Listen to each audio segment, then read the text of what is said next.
Vamos convidar os colegas aí que essa live vai ser muito útil aí, porque o novo pente fino do INSS vai trazer muitos segurados no nosso escritório. E a gente tem que saber como lidar com isso. Concorda, doutor Lúcio? Concordo. Boa noite, doutora Valéria. Boa noite, Neto. Boa noite, tudo bem? Boa noite. Tudo bom? Prazer ter você aqui com a gente, viu? Opa, Obrigado por ter aceitado o convite. Eu que agradeço o convite. Tamo junto. Professor, eu não vou ficar lendo seu currículo, que a maioria já conhece. Professor palestrante, médico, advogado, autor de livros.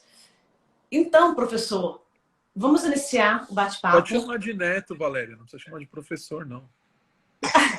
Neto. Mas informal. Eu já acostumei com o Neto, foi normal. Neto, então vamos lá. Explique pra gente o que é esse novo pente fino do INSS. É mais um, né? A gente já teve outros, inclusive que ainda estão ocorrendo, né? E a gente tem mais um pente fino. O que é para o pessoal entender o que é esse? O que é um pente fino, né? É a convocação de segurados que estão em benefícios por incapacidade para passarem por uma nova avaliação médica e uma avaliação obrigatória que, se ele não passar por essa avaliação, ele vai ter o benefício cessado, né? Então, se a gente fosse explicar assim bem sucintamente, resumidamente, o que é um pente fino é isso, né? Então, são adotados critérios, se seleciona, agora estão falando em 170 mil, né, benefícios, mais ou menos, aproximadamente, que serão avaliados, e eles vão receber, você vai receber, né, o segurado vai receber uma correspondência na sua casa, lá uma cartinha, né, igual o pessoal fala, e ele tem 30 dias para ele agendar ali a sua perícia, sob pena do benefício ser cessado. Eu achei uma questão assim interessante, falando propriamente da portaria, né, da portaria 914 de 2021, que foi a que instituiu esse pente fino, quando ela fala da questão dos 60 dias, né? Então, se o segurado não realizar o agendamento após 60 dias, vai cessar o benefício, e após os 30 dias, desculpa, vai cessar o benefício, e aí ele teria até 60 para marcar a perícia, né? Sob pena de ter cessado o benefício definitivamente. Então, é muito provável, e eu acho que aí é que os advogados têm que estar bem alertas quanto a isso, que a procura do segurado seja justamente após a cessação. Porque geralmente é isso que a gente vê na prática, né? Ele às vezes não recebe a carta, um vizinho recebe, sei lá, ou leu, não entendeu. E ele, como ele está recebendo, agora quando cessa o pagamento, aí ele fala, opa, alguma coisa está errada aqui. E geralmente é aí que ele vai procurar um advogado para estar auxiliando ele a entender o que está acontecendo. Então esse momento é muito importante, o advogado está alerta quanto a essa questão, para não perder de repente esse prazo que seria ali os 60 dias, né? Porque se o segurado não realizar o agendamento, após 60 dias da suspensão do pagamento, você vai ter a cessação definitiva do benefício. Então, esse prazo ele é interessante para o advogado, né? Então, tem que ficar bem esperto quanto a isso. Correto. Muito bom. Professor, com relação ao pente fino que ele vem, o segurado é notificado e muitas vezes ele não tem os exames necessários, por exemplo, Sim. o tratamento que ele faz. Eu tenho visto isso por causa de muitos casos de clientes que eu acompanho que tratam pelo SUS. E alguns, por exemplo, depende de cirurgia. A cirurgia, ou ele está ainda aguardando, ou está marcado daqui a 6 meses, ou está na fila de espera. Ele não consegue comprovar essa incapacidade. Pelo que eu tenho visto, assim, existe alguma forma do INSS reconsiderar isso? Muitos têm sido negados de qualquer forma porque não conseguem comprovar. E só judicialmente Qual a orientação que você tem nesse caso? Então, esse é um grande problema que a gente enfrenta na questão das operações pente fino, né? A gente tem que lembrar que quando a gente trata de perícia médica, eu vou ter que comprovar a minha incapacidade ali no momento da perícia. Então, eu fiz até uma live quarta-feira com o meu pai tratando desse tema, falando dessa questão de comprovação da incapacidade laborativa. E essa comprovação, ela depende dessa documentação. E o que você falou é exatamente isso que acontece na prática. Nós temos um segurado que usa o Sistema Único de Saúde, né, o SUS, onde ele vai ter consultas, geralmente ele tem dificuldade em conseguir a marcação da consulta com o especialista, ou ele passa com esse especialista a cada, sei lá, 6 meses, uma vez por ano, e ele não vai ter uma documentação atualizada sobre a doença dele. E isso pode sim prejudicar na hora da análise, né? Então, o que a gente pode dar de dica? Ele vai ter que correr, né? Vai conseguir marcar, talvez lidar com esse prazo, tá? De você ter esses dias para você marcar a perícia e fazer esse agendamento e jogar isso, por exemplo, recebeu a carta, ele jogar isso o mais para frente possível, ele tem até 30 dias, talvez não valha a pena ele marcar de imediato, se ele não tem a documentação, ele esperar um pouco mais à frente e tentar correr atrás de conseguir passar ali no especialista. E uma questão importante que ele pode fazer também é, se ele não tem condições de passar com um especialista, não consegue agenda, e isso é muito comum no SUS, né? Não é tão fácil marcar consulta assim. Ele solicitar o prontuário médico. Então, a solicitação de uma cópia desse prontuário médico, desse acompanhamento que ele já faz, seria interessante para ele levar na perícia e mostrar para o perito. Falar, olha, eu passo em avaliações regulares, eu faço consultas médicas regulares, está aqui meu prontuário comprovando, só que agora eu não consigo passar com o meu médico porque eu estou aguardando o retorno. E levar o comprovante da marcação da consulta para o futuro, né? Vamos chamar assim. Porque isso é que as pessoas, às vezes, quando você marca a consulta no SUS, geralmente as pessoas recebem ou uma guia de encaminhamento, ou, por exemplo, você falou, está aguardando cirurgia, tem um documento dizendo que ela está na fila da cirurgia, sempre tem algum documento que mostra a situação dela. Se não tem esse documento, tem que ir lá no posto de saúde, na UBS, né, na Unidade Básica de Saúde, e solicitar. E aí, com essa documentação, levar isso no dia da perícia, porque o que é importante o segurado fazer? Ele mostrar que ele realmente está aguardando. Ele não pode simplesmente chegar lá e falar assim, eu estou aguardando a consulta com o especialista. Não, ele tem que levar provas e falar assim, eu não passei atualmente por causa disso aqui, ó. Só que se você olhar meu prontuário médico, a operação começou agora em agosto, e em junho eu passei com o meu médico. Só que a minha consulta agora é em dezembro. Então, o prontuário médico vai mostrar isso. Então, eu entendo que o prontuário médico, solicitar uma cópia desse prontuário médico, pode ser uma forma de você tentar resolver esse problema. Mas eu tenho certeza, e aí a gente já viu isso nas outras operações pente fino que ocorreram e que ainda continuam ocorrendo, que isso vai desaguar dentro do Poder Judiciário. Não vai ter jeito. Já está ocorrendo. Os benefícios realmente vão ser cessados, né? E aí a gente acaba verificando que isso é levado ao Poder Judiciário, aí o advogado que atua na área previdenciária, ele acaba tendo que ter uma atuação ali bem importante para conseguir restabelecimento do benefício, a manutenção do pagamento do benefício. Mas uma dica seria essa, seria você ir atrás dessa documentação e tudo que você falar, você provar. Então, você não ficar só no, estou aguardando, eu estou na fila da cirurgia. Você está na fila da cirurgia? Você tem algum documento do posto de saúde? Você tem? Isso tudo pode ser orientado e o cliente pode buscar isso antes de passar pela perícia médica do pente fino. Verdade. Eu costumo dizer, professor, para os meus clientes, meus segurados, a seguinte forma. Hoje mesmo recebi um cliente no escritório que eu dei notícia a ele de uma aposentadoria por invalidez. Aí o que eu falei com ele? Olha, presta atenção no que eu vou te falar. Compre uma pastinha com elástico. Você está aposentado por invalidez. Todos os médicos, você começar a ir daqui para frente, vai juntando nessa pastinha. Vai juntando. Porque um dia o INSS pode chamar você para uma nova perícia. E quando ele chamar o senhor para uma nova perícia, o senhor já vai estar com essa pastinha que é, na verdade, um diamante seu. Eu falo bem assim com o cliente para ele entender. É um diamante seu.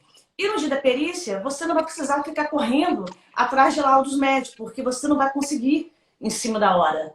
Mas você tem uma Exatamente. pasta que você está indo constantemente. E procure sempre o médico. Porque Isso. você está aposentado por invalidez, significa então que você está doente, você tem uma doença. Então você tem que também se tratar.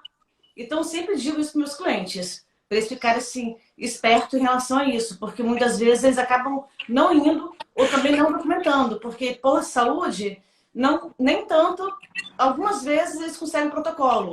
Às vezes também falam assim, ó, passa na ciência social, diz que você precisa desse protocolo, porque senão quem vai provar que você teve um posto de saúde? E Como que também você eu peço, prova? Porque essa que é a grande questão, é a prova, né? é a Você vai prova. chegar lá e vai falar assim, ah, eu passei em consulta. Tá, mas cadê o documento que você passou em consulta? É, Cadê o documento? Aí eu sempre falo, pegue sempre o documento. Passou, mesmo que não tenha médico para entender, olha, eu estive aqui. Uma declaração, qualquer documento que eu estive aqui. Deixa no protocolo, isso que eu preciso. E também eu peço para juntar as receitas, tudo nessa pasta. Porque muitas vezes tem cliente que chega no médico, chega para mim e diz, doutora, eu não estou tomando remédio porque eu não consegui. Mas guarda receita. Se você não tem dinheiro para pagar o remédio, vai no postinho, pega o remédio, guarda receita. Porque quando o perito te examinar, ele vai saber quais medicamentos também está tomando, quais sintomas, Sim, qual é o reflexo disso. Então, eu sempre dou exatamente. essa dica para os clientes. E é uma. Agora, Neto, quais os benefícios que são alvos da Operação Pente Fino? São todos ou tem alguns específicos? Então, eu até estava vendo aqui, eles não colocaram na portaria o critério que eles vão colocar, eles falaram que vai ser estabelecido na orientação interna que tem de 2019, orientação 3 de 2019, tá? Geralmente passa por esse pente fino para realização de perícia. Não é qualquer tipo de benefício, não é o que a gente observa. Por exemplo, um benefício concedido há pouco tempo, precisaria dar uma olhada lá na orientação, vou ser bem sincero, eu não lembro mais qual que é exatamente o critério adotado por essa orientação interna, mas quem quiser ir atrás é a orientação interna número 3 de 2019, mas o que a gente observa na prática você tem ali benefícios por incapacidade, às vezes de longa permanência, que não passaram por revisão, né? Geralmente é isso que passa por pente fino, e aposentadorias por incapacidade permanente, que também não passam por revisão. Porque a gente tem que lembrar, a gente sempre fala das operações pente fino, né? Como sendo uma coisa assim, excepcional. Ah, o INSS está fazendo uma operação pente fino. Mas a gente tem que lembrar que o benefício por incapacidade é um benefício precário, né? Ele não é um benefício que dura para sempre, né? Como muitas pessoas acham, tá? E além disso, nós temos que sempre lembrar que os benefícios por incapacidade já está previsto na legislação a revisão deles. Tá? Então, a aposentadoria por incapacidade permanente, né, a antiga aposentadoria por invalidez, ela deveria ser revista a cada 2 anos, por exemplo. Mas, na prática, isso nunca aconteceu. Né? É isso que a gente sabe. Aí criou-se as operações pente fino. A gente teve uma operação muito maior no passado, né? A gente lembra aí, eu não lembro o ano corretamente, eu não lembro se foi 2017 ou 2016, mas teve uma operação muito grande onde eles cessaram muitos benefícios. Eu lembro que na época a estatística era tipo assim, de cada 10 avaliados cessava 9, tá? Eu até escrevi um artigo sobre isso, falando que a gente estava com um problema, né? Até foi polêmico, o pessoal até pegou no pé lá, alguns peritos do INSS. Mas eu só chego a 2 conclusões. Quando você fala para mim que você reviu 10 benefícios e você cessou 9, a gente está com um problema. 90% cessado, ou o benefício foi mal concedido, ou você tem um número muito grande de pessoas que estão recebendo indevidamente. Porque não é possível. É preocupante. Eu vou rever 10 e vou cessar 2.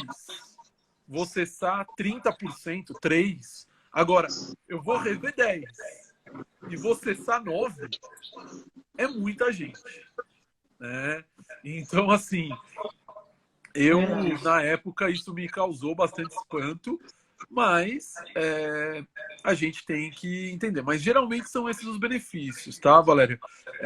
São os benefícios com uma permanência maior ali no INSS, que estão sem fazer a revisão, né? Geralmente são esses que são escolhidos. Então, por exemplo, se você tem um cliente que ele está no benefício por incapacidade há muito tempo, pode ser que ele seja convocado ali para passar por essa avaliação. Também, verdade. Neto, o segurado que ele está recebendo benefício há muito tempo, por exemplo, o auxílio, a aposentadoria por invalidez, fica mais fácil de a gente pegar. E tem muito tempo recebendo benefício, ele nem acompanha aplicativo, site. Essa notificação, ela pode vir por meio eletrônico, ela seria válida? Segundo a portaria, não. Tem que ser por carta, né? A portaria fala em por carta. Então, eu entendo que via eletrônica, nesse caso, não poderia ser aplicado.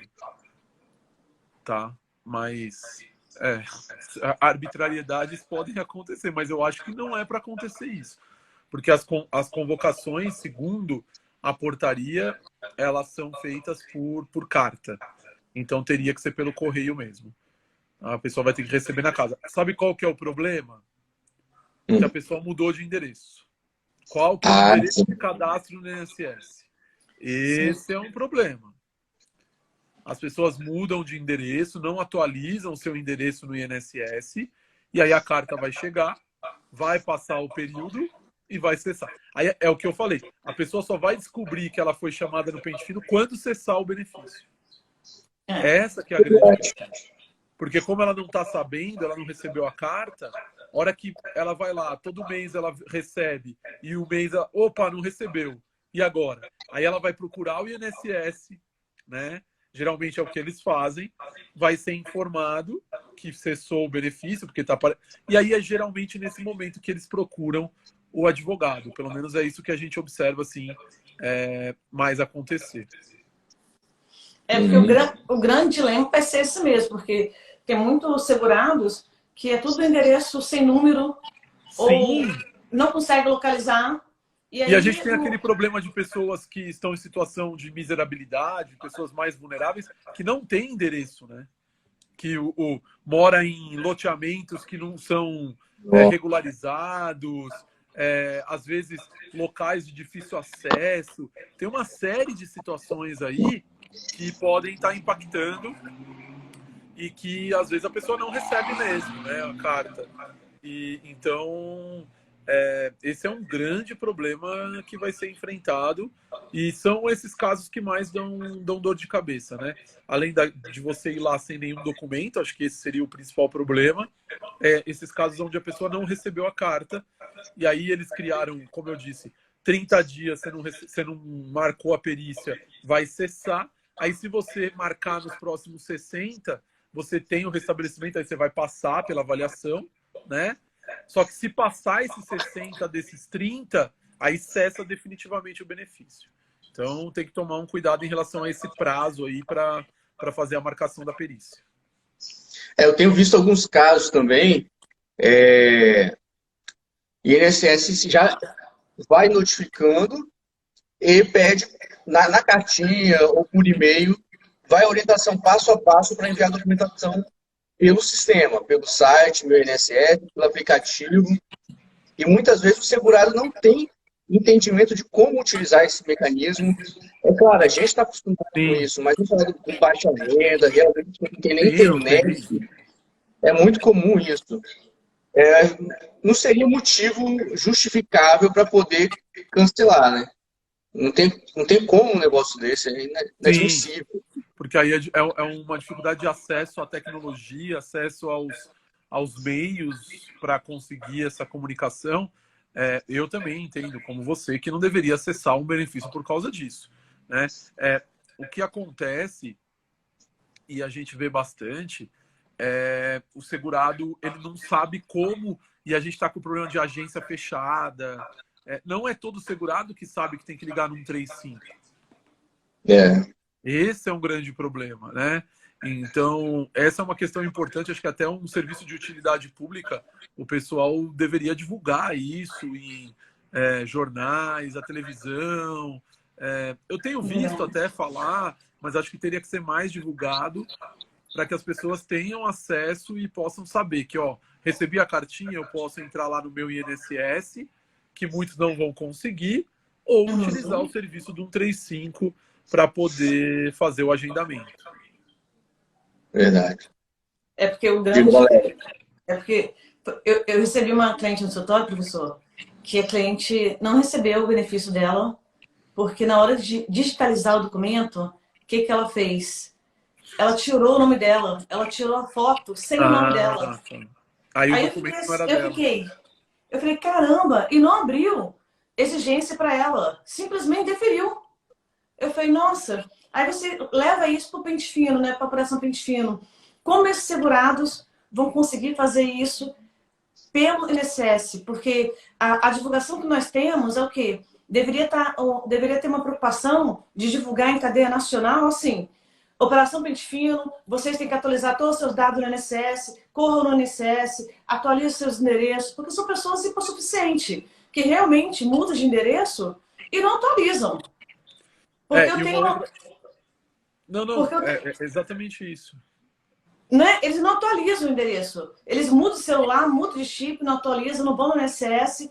E também não tem aquela preocupação do órgão de fazer isso ser vinculado de uma maneira nacional para que todos aprendam, para que todos saibam que tem que fazer isso. Eu vejo no escritório que a gente sempre avisa os clientes: mudou o endereço, tem que comunicar o escritório. Mudou o telefone, tem que comunicar o escritório. E eu me pego com vários clientes que não fizeram isso. Aí eu mando carta por AR e volta a carta que não tem ninguém morando no local. Então, se no escritório particular acontece isso, imagina esse número como é grande no INSS com endereços desatualizados. Sim, com certeza. E outra questão aqui que a gente tem que lembrar, que a gente acabou não citando, acho importante para o pessoal saber, é o seguinte: tem alguns tipos de aposentadoria por incapacidade permanente que são definitivas. E, às vezes, nós vemos cessação dessas aposentadorias que são definitivas por erros mesmo, por equívocos ali.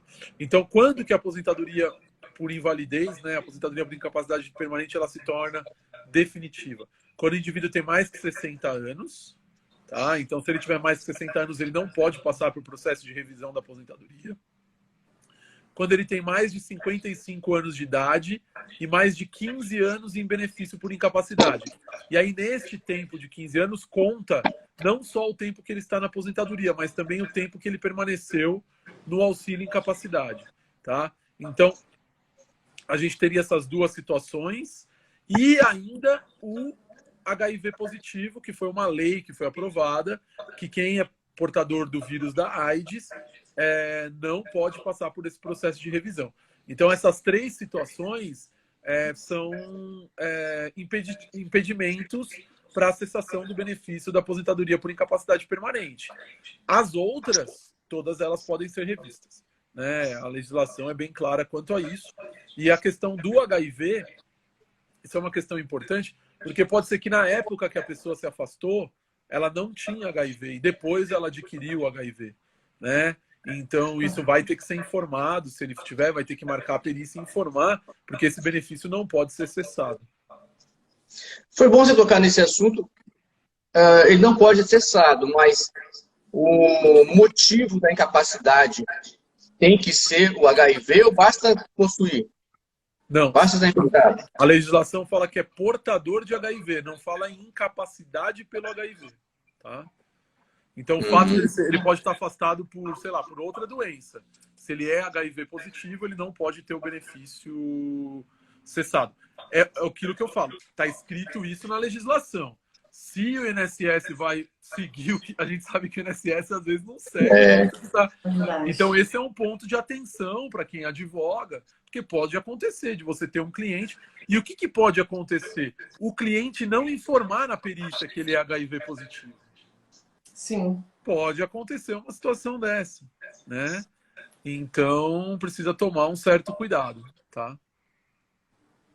Muito importante.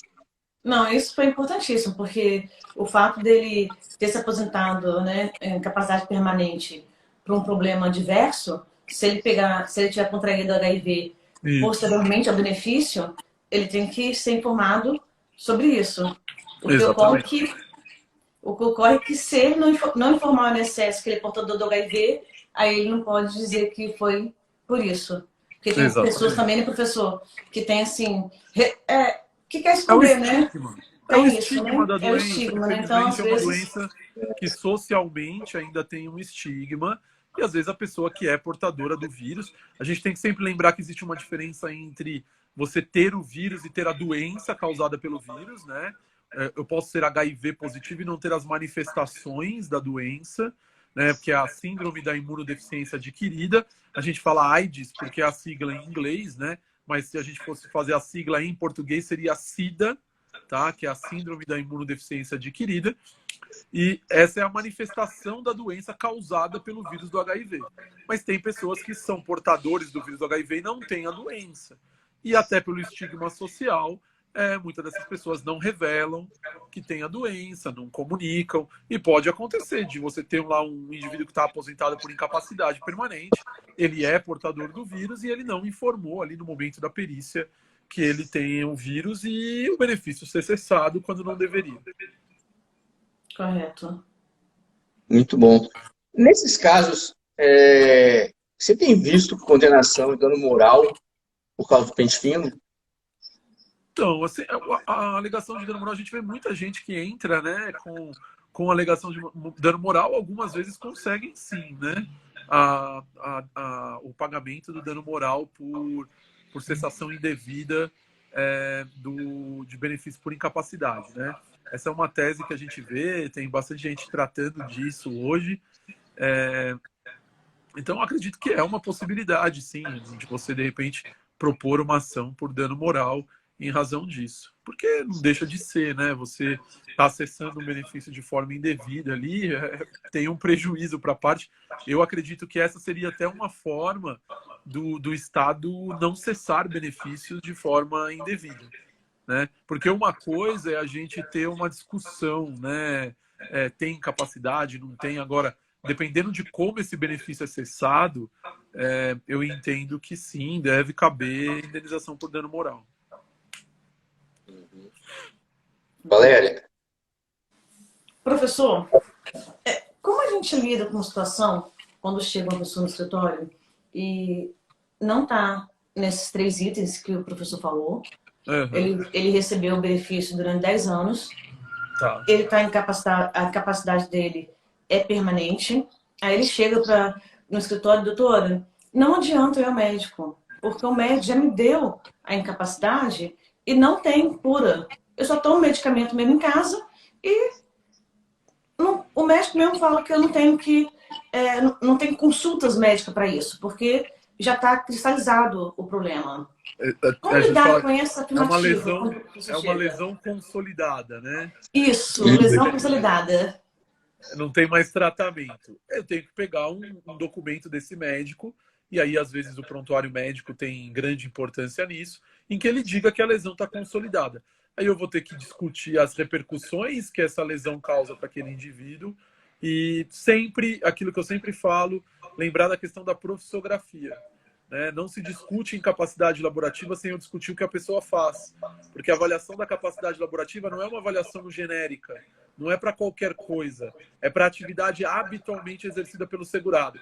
E quem atua nessa área, eu sempre recomendo, tem que ler o Manual de Perícia Médica da Previdência Social, onde está o conceito de incapacidade. Esse manual instituído pela Resolução 637 de 2018, nós temos notícia de que provavelmente esse manual vai ser atualizado, deve sair uma publicação de um novo manual aí em breve, tá?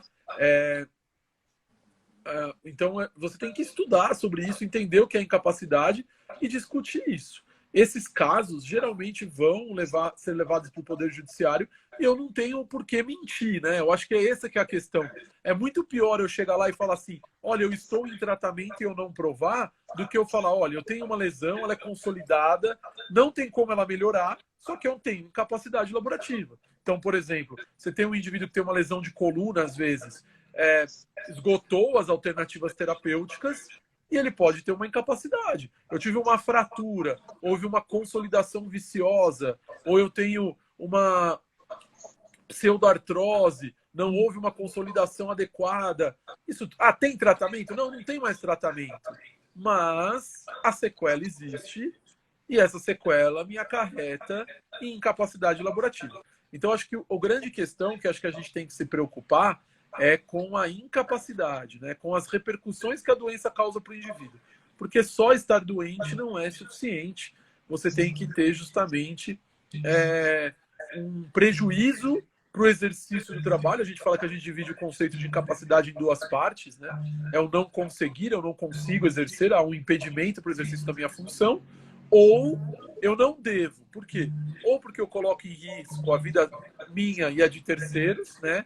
A minha vida de terceiros, ou porque tem um risco de agravamento se eu permanecer naquela atividade. Então, tudo isso é incapacidade laborativa. A grande questão, e aí é a técnica do advogado na hora da ação contra o INSS, é justamente trazer isso, né? Como que a gente faz isso? Como que eu discuto essa incapacidade? Quais são os elementos que eu vou levar para o meu processo para provar aquela incapacidade? Então, é tudo isso que a gente tem que fazer, sair daquela, eu sempre comento, a advocacia, vamos dizer assim, mais genérica, onde você faz uma petição padrão em todos os casos, e partir para uma coisa mais artesanal, onde você vai ter uma tese jurídica, onde você vai apontar os documentos, você vai trazer a profissografia, vai ter um PPP dizendo qual é a função, vai pegar uma foto no Google para mostrar qual é a função daquele cara, porque às vezes o juiz não sabe o que um soldador faz, o que um estivador no porto faz, o que um... Então, você ilustrar aquilo, pegar foto da doença, pode ser do seu próprio cliente ou de outro, você pega na internet e coloca lá para mostrar o que é, por exemplo, uma úlcera. O cara tem uma úlcera na perna. O juiz, às vezes, não sabe o que é uma úlcera na perna. Eu, como médico, sei, mas o magistrado não sabe. Então, de repente, vale a pena você colocar lá uma foto e etc. Tá? Então, a gente tem uma série de questões ali que podem ser levadas para esse processo para a gente provar essa incapacidade laborativa. E tudo isso vai corroborar ali para a gente tentar demonstrar que aquele indivíduo não tem condições de continuar exercendo a sua função e que aquela cessação do benefício foi indevida.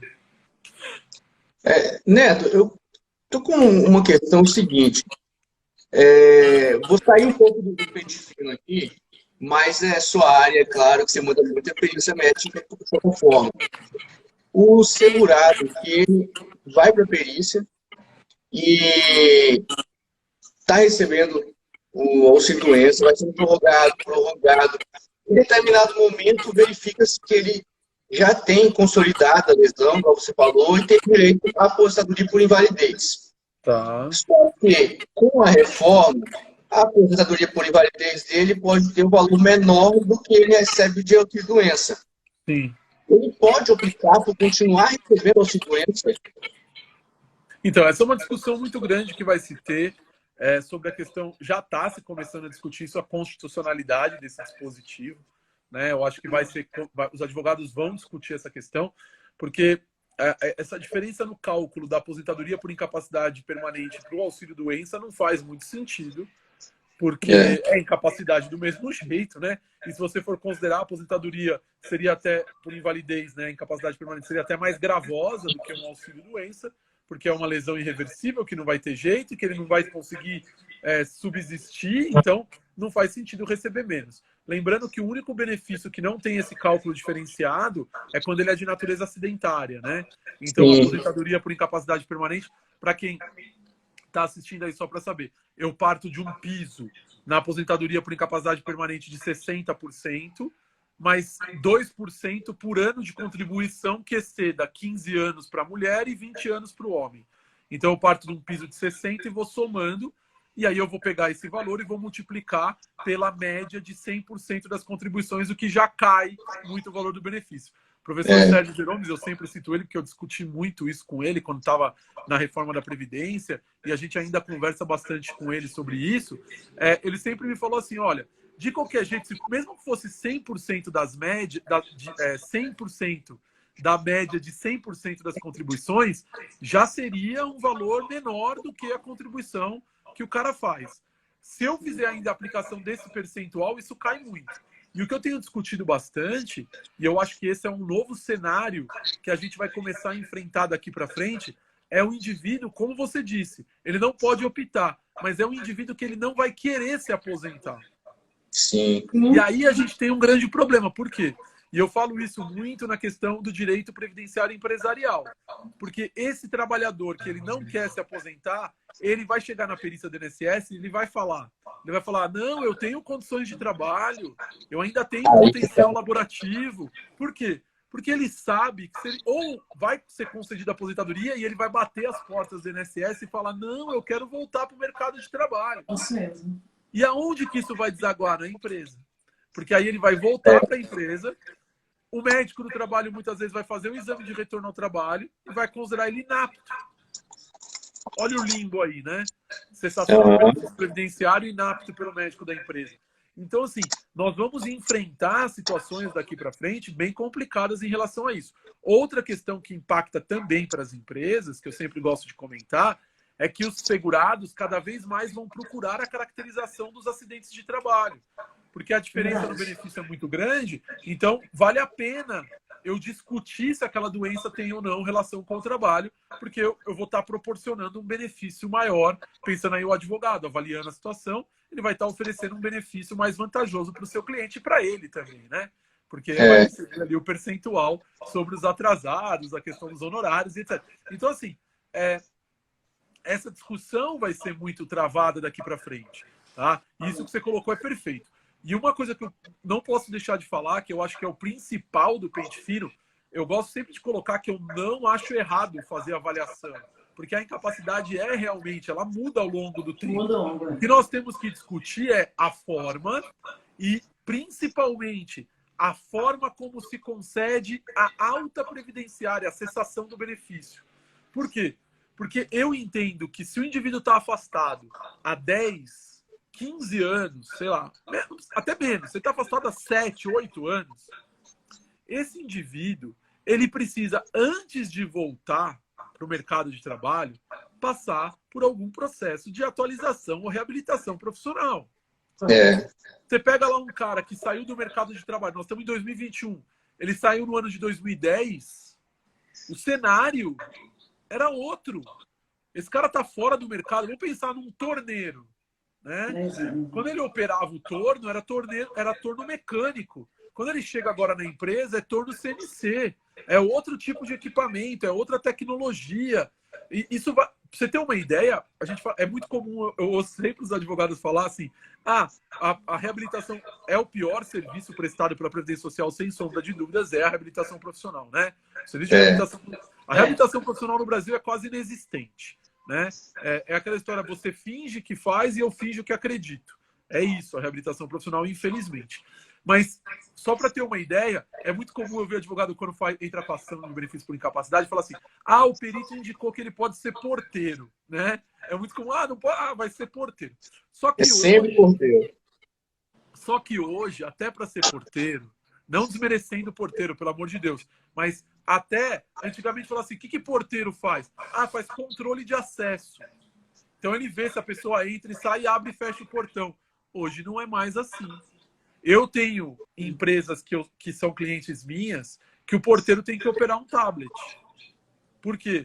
Porque esse controle de acesso é feito através de um tablet e ele tem que tirar foto da placa dos veículos, é uma construtora, de que faz, por exemplo, entrega de material. Então ele tem que tirar a placa do veículo, colocar no sistema. Se esse porteiro for analfabeto, ele não vai conseguir exercer a função de porteiro. Então, assim, o mercado de trabalho, a tecnologia, isso vai evoluindo ao longo do tempo. Então, para mim, a questão não é o pente fino em si, é a forma como ele é feito. É tipo assim, avaliei, tem condições de voltar ao trabalho, mesmo que às vezes não é totalmente, beleza. Cessa o benefício, paga aquelas parcelas compensatórias ali, né? Que ele vai recebendo, o valor vai caindo ao longo do tempo e pronto. E se vira. Aí esse cara bate na empresa, a própria CLT estabelece que a empresa pode fazer a rescisão do contrato de trabalho quando ele volta. Muitas empresas optam por fazer a rescisão. Fazendo a rescisão, o que vai acontecer? ele está no mercado de trabalho desatualizado, fora do mercado, não vai conseguir se reinserir e é mais um que fica para as estatísticas aí, que não vai conseguir emprego. Então, esse é o grande problema e eu acho que quando cria essas operações pente fino, é o que eu sempre falo, tirando o caso de fraude, né? Fraude é fraude. Fraude tem que acabar o benefício, não receber e acabou. Agora, se a pessoa estava incapaz e ela justamente foi recuperando a capacidade de trabalho ou tendo algum potencial laborativo ao longo do tempo, ela deveria passar, sim, por um processo de reabilitação. Não deveria ser uma coisa automática, de um dia para o outro, volta a trabalhar. Porque é muito difícil, o mercado de trabalho é bem complexo e pessoas que estão há 10, 15 anos fora do mercado de trabalho vão ter muita dificuldade de conseguir se reinserir no mercado de trabalho. Verdade. É. Professor, uma das coisas que o professor falou, até esse tema é muito interessante, porque a gente tem aquela situação também que a pessoa poderia até voltar e utilizar aquela cota da empresa, né, para deficiente, né? Se for reabilitado. Né, o reabilitado, né, poderia até aproveitar essa vaga, né? Mas uma das coisas que o professor falou que eu achei muito importante foi a advocacia artesanal. E aí nós temos aí o benefício previdenciário quando a pessoa chega no seu escritório e você agora tem que pensar, será que a aposentadoria é o ideal para ele? Então tem que fazer uma advocacia artesanal. Vai ter que calcular antes de entrar com a ação para ver se vale a pena uma aposentadoria ou, o que eu sempre falo, será que não é melhor para o seu cliente uma reabilitação profissional e um auxílio acidente? Isso. Tem que pensar nisso, porque hoje não dá para ser Ctrl-Z, Ctrl-C, Ctrl-V, gente. Não dá. É uma advocacia mesmo artesanal. E aí, eu tenho um caso de cliente... Desculpa, Lúcio. Desculpa. E aí, não, só comentar. Lúcio? Desculpa, Valéria. Não, é só comentar que eu tenho cliente... Pode comentar. Não, vou comentar que eu tenho cliente, inclusive, que há pouco tempo eu falei para ele que tinha direito à aposentadoria por invalidez, mas quando eu apresentei os cálculos, ele falou, não quero, acho que doença. Não pede ao juiz. É isso aí. Cada vez vai ser mais comum isso. Vai ser comum. E isso é uma coisa que acontece muito no RPPS, né, no regime próprio. Porque se ele não for com proventos integrais, né, se ele for com proporcionais, às vezes os servidores não querem ser aposentados, porque cai muito o valor. Verdade. Aí tem a responsabilidade do advogado previdenciarista de informar seu cliente. Mas voltando à advocacia artesanal, eu queria que o professor falasse um pouco do nosso congresso do EPREV.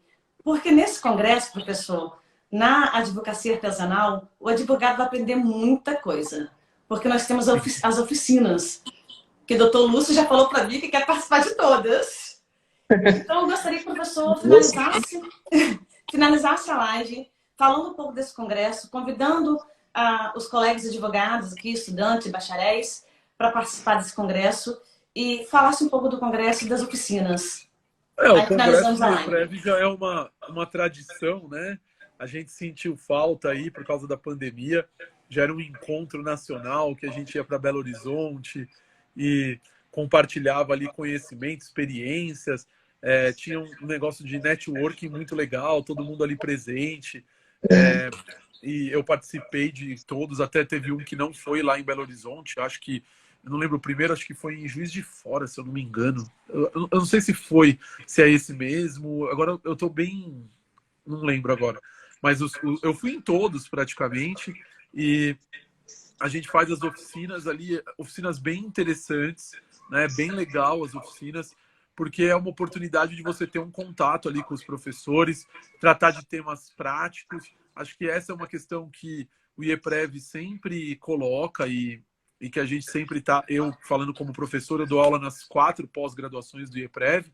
Uma delas eu sou coordenador, que é de Previdenciário Empresarial e Compliance, mas eu dou aula na pós de RGPS, de Militar e RPPS e na de Compliance Trabalhista. E essa é uma coisa que a gente sempre tem uma preocupação, que é de levar um tema, tratar os temas de uma forma prática e que o advogado possa utilizar ali no seu dia a dia e que isso traga, vamos dizer assim, proveito para o seu escritório, né?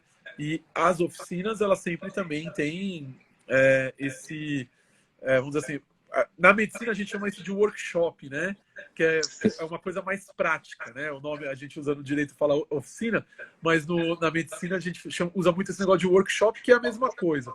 É você ter ali uma parte mais prática, você tratar de temas práticos, para não ficar uma coisa só teórica. É claro, você tem que ter uma bagagem teórica, mas você tem que aprender, e é essa a preocupação, eu acho que o EPREV cumpre muito esse papel, de aprender a aplicar essa teoria no dia a dia, né? Na prática, de quem efetivamente atua, de quem efetivamente faz, que está com a mão na massa. E esse é uma preocupação que a gente tem, e o Congresso do IEPREV é um momento ímpar para as pessoas poderem fazer isso. Então, até fica aí, né, a dica para todo mundo se inscreverem para o Congresso, que esse ano, pela pandemia, vai ser online ainda, né? Se Deus quiser, ano que vem estaremos todos em Belo Horizonte, todos vacinados, sem pandemia e podendo presencialmente. A gente está sentindo um pouco de falta, né, desse contato mais pessoal, mais próximo, porque é bem interessante. A gente percorre o Brasil todo, né, dando aula em pós-graduação e tal, e de repente foi colocado todo mundo dentro de casa. Eu viajava praticamente todo final de semana, né, dando aula. Então, assim, foi um baque muito grande. Você muda a sua rotina e esse contato próximo, até para a gente conhecer as diferentes realidades do Brasil, né? Que eu acho que essa que é a grande questão. O Brasil é um continente, não é um país. Então, os problemas que você enfrenta, dependendo da localidade, variam, né? As dificuldades são diferentes no direito previdenciário, e isso é muito importante. Mas o Congresso de IEPREV realmente é uma oportunidade disso, de você ter esse contato. Eu não sei como vai ser esse ano, mas geralmente as oficinas acho que são feitas até pelo Zoom em salas, dá para interagir. Provavelmente vai ser dessa mesma forma a metodologia, além do conteúdo do próprio congresso, das transmissões de aulas e tal. Então, eu acho bem interessante o pessoal se inscrever e participar, porque vale muito a pena. Eu sou suspeito para falar. Top, muito interessante. Vão ficar também gravadas as oficinas por mais de 120 dias, eu poder assistir. Né? Tem o livro do Congresso. Só quem está inscrito recebe o livro em casa, né, Neto? Sim, exatamente. Certificado também vai ter todas as oficinas, mais as palestras ao vivo. Então, é um congresso incrível, com a qualidade só do IEPREV mesmo. Exatamente. E é uma oportunidade ímpar, né? Porque é aprender na prática mesmo, as oficinas, e os advogados também vão ter oportunidade aí de estar bastante atualizado com o de melhor e com os melhores professores. Isso é muito importante. Aprender realmente com quem sabe, entendeu? Tanto a prática quanto a teoria. Como o professor Neto, que está sempre aí dando dicas de ouros, conversando, debatendo, sempre em lives. Tem o projeto do professor do DGA, do Limpo Previdenciário, né, professor? Então, assim, está sempre trocando aí conhecimentos com a gente. Isso é muito importante, porque a advocacia previdenciária, cada vez mais será preciso ser especialista e especialista. Especialista do especialista.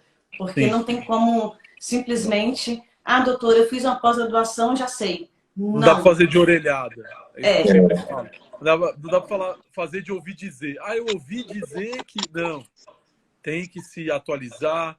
A legislação muda muito rapidamente. Agora mesmo, Operação Pente Fino, a gente... de repente começa a Operação Pente Fino. É uma oportunidade de atuação, né? Então, o advogado tem que estar preparado para isso, porque os escritórios aumentam a demanda, porque esses segurados que tiverem cessado o benefício provavelmente vão buscar os escritórios de advocacia para tentar o restabelecimento judicial. Então, tem uma série de situações ali que você pode estar atuando, e é um segmento que cada vez mais cresce, né? Isso que é bem interessante, e eu acho que as pessoas têm que estar preparadas, porque eu acho que o pior que a gente tem que lembrar que o que a gente está lidando aqui é com o direito da pessoa receber um benefício que às vezes é o que vai fazer ela comer, né? Então, a responsabilidade de quem atua nessa área, eu considero muito grande. né? Porque se você tiver uma atuação equivocada, se você fizer uma coisa errada, se você perdeu uma oportunidade de atuação que de repente tinha, você está prejudicando aquela pessoa, né? Está deixando daquela pessoa conseguir ali a sua subsistência. Então, acho que a responsabilidade é muito grande e a gente tem que se atualizar, estudar, para que quando as pessoas procurem a gente saiba orientar de forma adequada, de forma correta. Verdade. Professor, nós estamos indo para o final. Gratidão por ter aceito esse convite. Esse projeto, Conversando Direito, é um projeto que vai ao ar toda quinta-feira, em forma de live, 7 horas, 19 horas. Hoje, excepcionalmente, foi 19h30, porque a gente não poderia deixar de ouvir o professor, porque o professor sempre acrescenta com conteúdos muito importantes. Quero agradecer ao professor mais uma vez, a todos que estiveram aqui presente. Quem tirou uma fotinha nossa, marque a gente, marca o professor, marca o Lúcio, me marque também. Lúcio, meu amigo, meu parceiro, coordenador do EPREV, junto comigo aqui no Estado do Espírito Santo. Obrigada pela sua amizade, pelo seu profissionalismo e gratidão a todos vocês. Obrigado, Valéria. Obrigado, Neto, pela presença. Estou falando rápido, pode cair, viu, gente? Isso. Honrado demais pela nossa parceria e pelo convite aceito aí, Neto. Gratidão enorme, viu? Conta com a gente aí. Eu que agradeço. A Valéria me mandou mensagem, né, perguntando se poderia participar, e ela mudou o horário gentilmente, né, porque eu teve uma live anterior. Agradeço o convite, a oportunidade, e estou à disposição, sempre que vocês precisarem, para a gente bater um papo, trazer aqui um pouquinho do que a gente faz e do que a gente vivencia no dia a dia para quem está assistindo a gente. Eu acho que é isso que é importante. A gente, nessas lives, acho que o pessoal acha que a gente vem aqui para ensinar. Não, a gente vem aqui para trocar uma ideia, trocar experiências, e a gente aprende também, né? Isso que eu acho que é importante. Porque cada vez que você escuta outra pessoa, que a pessoa faz uma pergunta, ou que alguém que está assistindo traz um questionamento ou um caso, a gente acaba também agregando conteúdo, estimula a gente a estudar cada vez mais, a se preparar cada vez mais. Então, acho que essa troca é bem importante e acho que veio para ficar, né? Uma coisa que a pandemia acabou empurrando a gente para essas lives. Durante algum tempo foi uma coisa até meio excessiva, eu achei. No final do ano passado a gente já estava meio de... né? O pessoal, nossa, live toda hora. A pessoa até brincava, assim, abria a geladeira, tinha uma vista numa live, né? Então, mas eu acho que é uma democratização desse... Porque o que a live propicia? Ela propicia que nós, aqui eu em São Paulo, vocês aí no Espírito Santo, a gente possa conversar e possa atingir uma pessoa que de repente está lá em Manaus, a outra está no Rio Grande do Sul. Verdade. Então, isso expandiu muito, né? Os cursos presenciais, eles são importantes, a gente falou até está sentindo falta, mas ele gera uma série de questões ali que às vezes são barreiras. A pessoa tem que se deslocar de avião, pagar estadia e etc. Hoje não. Hoje a gente consegue de forma online, uma coisa que acho que veio para ficar, como eu disse, a gente consegue trazer um conteúdo e poder discutir esses temas tão relevantes. E tem muita coisa para o pessoal assistir. A gente até fica perdido, né? Eu falo que é tanta informação que a gente não sabe nem por onde começar. Eu fico assim. Então eu vou no final de semana lá, eu separo. O pessoal acha que às vezes a gente não estuda, né? Quem dá aula não estuda. Não, a gente estuda muito. Então eu sempre separo eu estou até fazendo um MBA, mas eu até separo um tempo do dia da semana para estudar. E aí eu tenho que selecionar e falar assim, por onde eu começo, né? Porque é tanta informação, é tanta coisa e é tanto conteúdo que às vezes a gente não sabe nem por onde começar. Mas o pessoal tem que aproveitar essas oportunidades e para mim é um grande prazer estar aqui com vocês, agradecer a todos que estão acompanhando a gente e quando vocês precisarem é só mandar mensagem que a gente dá um jeito e vem aqui com vocês. Perfeito. Valeu. Gratidão a todos vocês. Obrigado, pessoal. Uma boa noite. Boa semana.